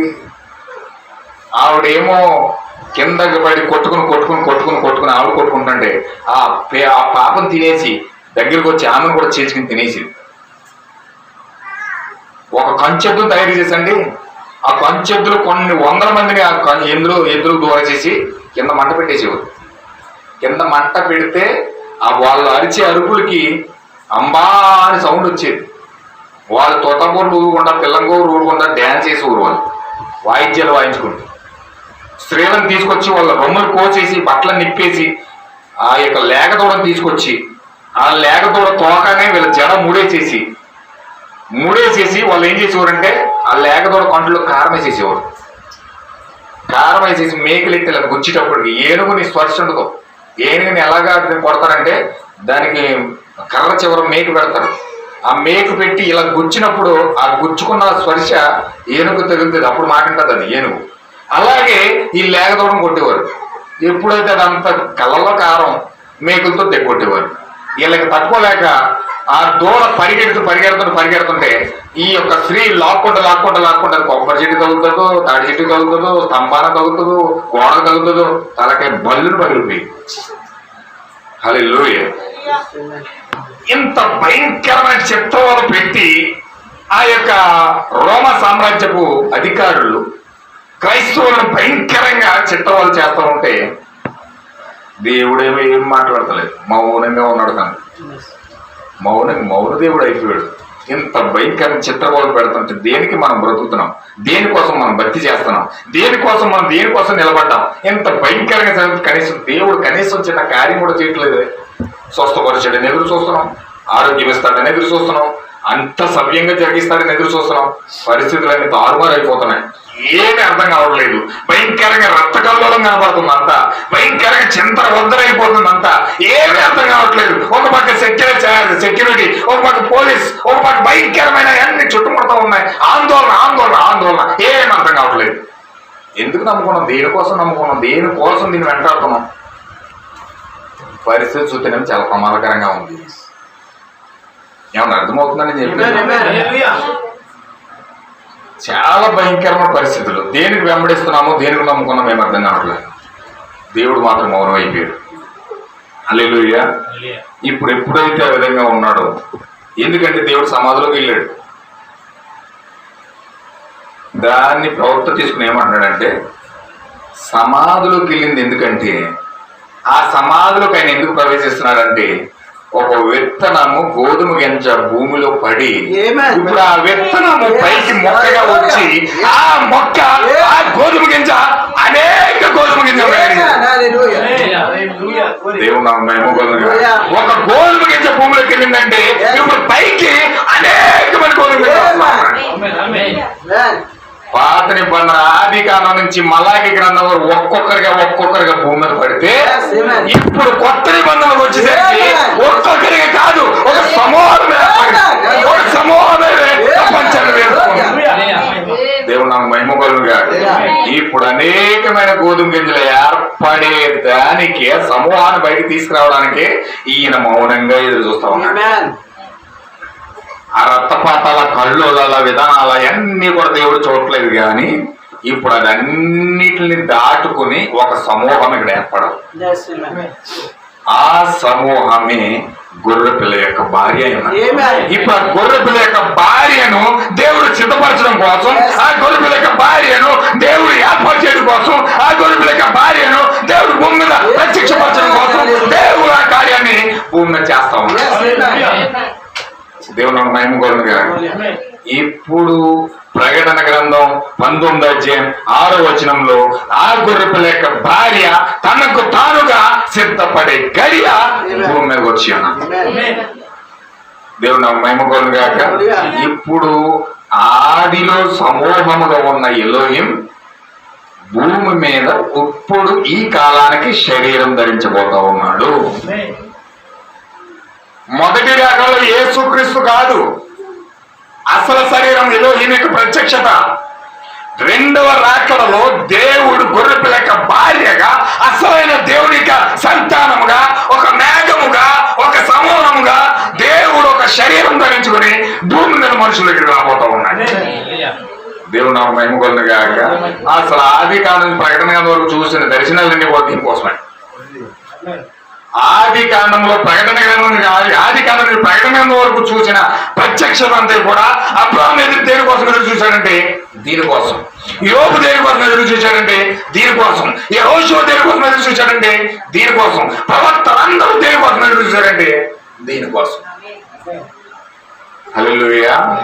ఏంటది ఏంటది ఏంటది ఎలోహిం యొక్క ప్రత్యక్షత. ఎలోహిం యొక్క ప్రత్యక్షత. ఎలోహిం యొక్క ప్రత్యక్షత అంటే ఒక సమూహము నీ దగ్గర ప్రత్యక్షం అవడం, ఆ సమూహములో నిన్ను నీవు చూసుకోవడమే ఎలోహిం యొక్క ప్రత్యక్షత. ఎప్పుడైతే సమూహం ఎప్పుడైతే అక్కడ ఏర్పడ్డదో విలియం బ్రహ్మం గారు అన్నారు, అక్కడున్న దూతలో ఒక దూత నన్ను ఆకర్షిస్తా ఉంది. అక్కడున్న దూతలో ఎడమ పక్కన ఉన్న దూత ఆయన నన్ను తేలి చూస్తా ఉంది. అది నన్ను చాలా ఆకర్షిస్తా ఉంది. దాని వైపు నేను చూస్తా ఉన్నాను. ఎందుకంటే అక్కడ విలియం బ్రహ్మం ఉన్నాడు. ఇక భౌతిక సంబంధమైన ఒక గుణలక్షణం భూమి మీద ఉంటే ఆ యొక్క ఆత్మ సంబంధమైన రాజ్యంలో విలియం బ్రహ్మం ఉన్నాడు.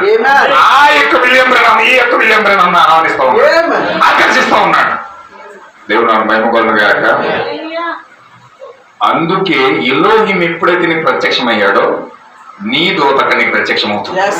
అప్పుడు నీ దూతను చూసుకున్నప్పుడు, నీ జీవితంను చూసుకున్నప్పుడు, అద్దంలో నువ్వు ప్రత్యక్షపరచబడినప్పుడు హల్లెలూయా.